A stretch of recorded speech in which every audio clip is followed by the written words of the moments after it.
Well, that's great. Ming just rivaled us. Thanks, Ming. I also didn't know that they were friendly towards us originally.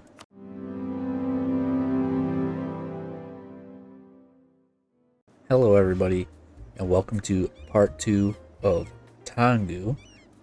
You guys destroyed the like goal. I asked for 25 likes. You guys got 38 last time I checked. And so today we are going to continue this game. We're going to complete the mission tree for Taungu, and we're also going to destroy Ming. And along the way, we might even become the #1 great power. So yeah, let's get right back into it. I don't remember what happened too much last time. Oh yeah, that's right. We attacked Bengal. They were allied to Khmer and everything. So our very first mission is we need to take Arakan, and we need to have 2 stability. Then we could actually become an empire, and we get a permanent claim on the Chiang Mai area, which is this area right down here. So eventually we will betray our buddy Ayutthaya. In terms of technology, we're doing okay. You know, be doing better at admin, obviously. Military we're doing pretty good in, but we also haven't invested any points into defensive ideas, which realistically we should be, especially because I want the extra morale and the land attrition that pairs up very well with the land attrition and our ideas. And we also get faster generals. This first stage, we're going to just focus on a period of peace. I'm also going to delete some forts here too. Reorganize our nation. It is only 1491, so we do have plenty of time to complete the mission tree. Reorganize the nation and just actually set it up for like a long-term game, pretty much, as opposed to just a short, quick achievement run, which was done. You know, we got the first Taungu Empire right here by uniting the entire Burmese group by 1500, which is everything here. This is the whole Burmese group if you want to go for that achievement. But this is what you would need for that achievement. In terms of money, I guess we also have 11 loans. And we're paying about 3 ducats in interest here. And I'm going to get rid of the free company here. Hopefully that'll give us a little bit more money. I am also going to fire these advisors to basically get that little bit of extra income out. We can also have 30 guys, or 30 soldiers. And what I'm going to do is I'm actually going to lower army maintenance so we can actually get some money. I also don't really like our heir here. He's a 302, so I'm going to get rid of him. Also, in periods of peace, make sure that you are lowering your autonomy to squeeze out that little bit of extra money and manpower each month. Even though it does mean that you'll be fighting more rebels, it is better for your country. So based on our missions again, we should be attacking Bengal next. And our heir is way better than the previous guy, 426 instead of that 403. And we're also a great power now. Hey, it's greatest power, but still we're a great power now. So yeah, we want to take Arakan here, and then we have the mission to conquer Bengal. In terms of ideas, I think our next one is probably going to be trade. Trade and defensive gives us an additional merchant and some better trade steering. Otherwise, I could go espionage ideas, which actually aren't the worst for the spy construction, the siege ability, and the yearly corruption, and of course the diplomat. But for right now, we're going to finally get our first idea. I think before we go to war with Bengal, I want to get this national manpower modifier, and I also want to get the land leader maneuver, just to have a little bit faster armies. Either way, the maneuver does help reduce the amount of attrition in the area anyways. Now, one thing I feel like is not really utilized too much in EU4, and I've noticed this in like a lot of videos, is like the state edicts. Sure, it makes your states cost way more, but you know, it definitely is pretty nice, like especially like the protect trade one or the local defensiveness edicts, stuff like that. Those are really nice. So sure, we really are the only trade power in Burma, but we do have Ayutthaya and Bengal, who are good trade nations, so they do have a good significant amount of trade in our own trade node. So we're going to bump that up by activating these state edicts. So I got the protect trade one in those provinces. I don't think there's anyone. Yeah, it's just those areas with the centers of trade and all that. We own 43%. We'll see what that bumps it up to at the end of the month. 47%. And of course I would be building buildings, but we got a lot of these loans to pay off first.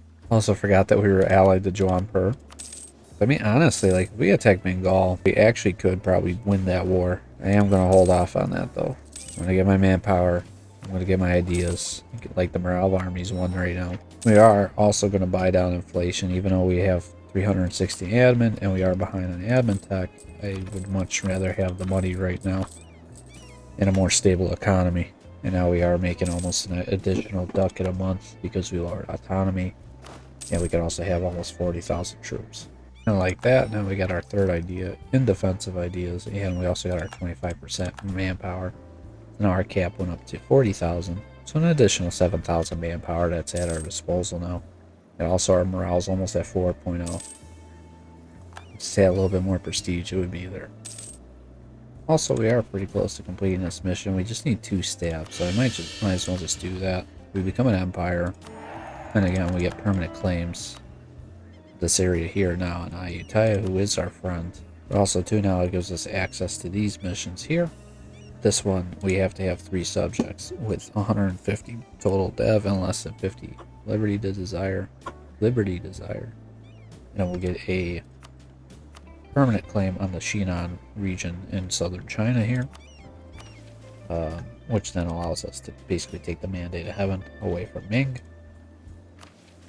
Restore pagodas. Now we have to have temples, all that stuff. We'll get another permanent claim on this area here. Now that we have, a little bit of money, I'm going to build up to actually have a real army now at this point. At some point we are going to get 20% cavalry combat, so I am going to add 2 more cavalry into here. Our combat width is 24, so realistically we want to have 20 infantry and 4 cavalry, and then we'll throw in a couple cannons in the back. And also because in our previous run we didn't really build a lot of buildings, now that we're finally building a nation pretty much, all these provinces, even in the temples, are super high in base tax, and we're going to be making a lot of money off of base tax. Also helps that in our ideas we get national tax modifier plus 10%, so now that we are making more money, we are also going to hire our advisors back. We'll get a discipline guy, trade efficiency, and a production guy. I also just swapped our focus over to admin because we are going to be going to war very soon once we're done getting colonialism and all that. Okay, now we can choose our second idea group. Like I said earlier, it's between espionage and trade. Realistically, I like trade more, so we'll do that. Now we could also embrace colonialism. We can almost get military tech 9. Okay, and then now we are going to attack Bengal. We're going to call on all our buddies. Believe that we should be able to win this war. We're also going to attack for Chittagong, which is the closest province that we have a claim on. My allies are also dealing with Bengal up to the north. Meanwhile, Bakhmanes has left themselves completely defenseless, so I'm just going to march right into their capital. Hopefully take that away from them and knock them out of the war. Manas, I took their capital, so we're just going to take a favorable peace and just take money. Okay, and like that, we have 99% war score on Bengal, so what we're going to do is we're going to take Saidia, their ally. It's also a nice hill fort province. Make that a core. Wait until our diplomat gets back, and we'll take this province here. Return some cores to Orissa. And then we will also take a couple more provinces from Bengal. Something like this. Or no. It's going to be cut off because of Dhaka over here. Because Jaunpur doesn't want to give it up. Okay, we'll do this. Boom. Now because of that, now we get permanent claims over the rest of Bengal. And we're going to immediately attack Assam over here. Because Bengal will join. We've also built enough pagodas. Okay, now what we're going to do here is we're going to do a white peace with Bengal, so it shortens the truce. And even though we do not have 100% war score, I just want these provinces from Assam. Okay, now we're going to let our country just kind of relax and basically prepare for the next war against Bengal. We just got a new ruler, which is that 053 guy. And he's actually a good fire and maneuver guy. Got a siege pimp. Shock is in. But I mean, I guess we can make do with them. We do also have a tech advantage over Bakhmanes and Bengal, and also Chagatai, who's at 8. But honestly, I might just go for this. I'll see if I can't roll one more good general. Pretty much the same thing as our ruler, just minus the siege pip. Let's do it. We're going to attack for Dhaka. Alright, now we can take our third idea group, which, as I said earlier, we're going to take admin for the additional coring cost. Pairs very well with our ambition. Alright, so to get BURMESE out of this war, I'm going to end my alliance with Eu4, which isn't a big deal, honestly. So now it's just me and BURMESE, or just me versus Bengal, Yarkin, and Chagatai, which is much more manageable. Well, that's great. Ming just rivaled us. Thanks, Ming. I also didn't know that they were friendly towards us originally. I won't take their capital. Instead, I will make them... Oh, I guess BURMESE already broke their alliance with Bengal. Okay. Instead, I will take these two provinces. I will get a small coalition, but honestly, who cares? Mongmao out over here wants to allies, and honestly, I think I will, and then we're just going to vassalize them. I see that Ming is actually having some severe rebel problems, and they only have pretty much 58 troops now. If I call in Ayutthaya, I kind of wonder if I can't take them on. Their mandate's really high, so I might just wait until they pass a reform and then attack them. Which Ming just passed the reforms, I think. Yeah, you know what? We're going to attack Ming. We're going to attack them for Dali. I'm going to be honest with you, since Ming is already collapsing in on itself, I'm just going to take these two provinces, and I'm just going to take all their money. I'm also going to vassalize this guy, Dong, over here. I might go for it. Yeah, I'm going to go for this war. Should be a quick beam boom kind of war. So now we're going to get BURMESE out of this war. They're no longer going to be allied to Bengal, and we're going to take this much money. Alright, so we're going to take something like this. I'm going to get Goda, a vassal Dang, or Dong. I'm going to get all Nepal, and I'm going to get Cuttack so I can release out Orissa.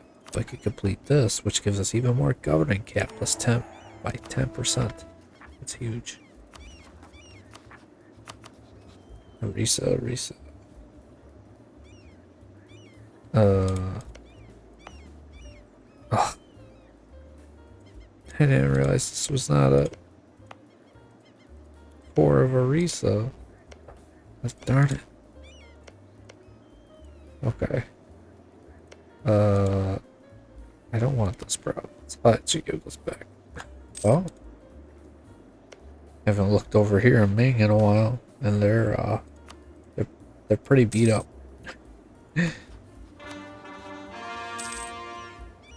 I'm thinking we're actually going to go ahead and beat up Ming even more. In terms of provinces, let me set up some provinces of interest here. So, like, start out with taking out Ming. Let's take this one. Oh, take a little bit less. There, it'll take as much money as we can, and boom. Best event in the game. So what we're gonna do, this happens whenever you get a inflation advisor and a trade efficiency advisor. So we're gonna fire both of these guys. Then we're gonna take both of those, and then we're gonna just rehire them. If you don't do that, then you just either one of them leaves your court, or they both leave your court. Okay, now we got to attack 14. We can take another idea, which we're gonna take a military one here. I'm thinking we're gonna take quality. It's pretty all-around bonuses. Alright, Ayutthaya. Sorry. Alright. So now we're able to take exactly what we want, which is just this area here. It's going to give us claims on pretty much all of Ayutthaya's country. And here's all of our permanent claims now. Pretty much their entire country now. So to be honest with you, while we're waiting for this truce with Ayutthaya to end, and also with Dali, I think we might attack Vijayanagar for our claims on the island. So let's go ahead and do that. Let me just actually move my guys up by the border, because they do have some of their allies right along my border here too. They're allied to Ratanpur, Garna, and Andhra. Oh, BURMESE is getting in on the action, I guess. So we're just going to take this. I really don't care about too much in India, and we're just going to take all their money. Or maybe I can make them release out some people. Let's do that. Maybe I can diplo-vassalize them. Let's get right to it. we will make Ayutthaya their capital, our war. I am just going to fast forward here, just because it is back and forth war between Ayutthaya and Shun. A few moments later. Now we can complete that mission and then we're 3 hours later. and like that. Hey guys, so yeah, fast forward in here, you guys just saw that we finished up that war against Shun. So now they've just been isolated pretty much to Mongolia. They're no longer in mainland China. In terms, it took us all the way up until 1723 to conquer all of China. This is honestly a really, really fun game, and I really recommend playing as Taungu. And I know that you guys can definitely do better than me or go faster than me and probably even go for like a world conquest as Taungu because they have really good ideas. I like their mission tree, which gives you permanent governing capacity and all that stuff. I mean, you know, it's overall, they're a really fun nation. And it's cool just to form Burma because, I mean, you know, it to me, it's like one of those hidden nations nobody really knows that you can actually form in the game. Yeah, so in terms of like economy, you know, we have a massive economy. You know, we're bringing in about 540 ducats. You know, monthly we're bringing out almost 300 ducats. Technology, pretty good. You know, a little bit behind here. Idea-wise, you know, we took defensive ideas, trade ideas, admin, quality, influence, economic. Honestly, the most important ones for Taungu and Burma being defensive, administrative, and quality, in my opinion.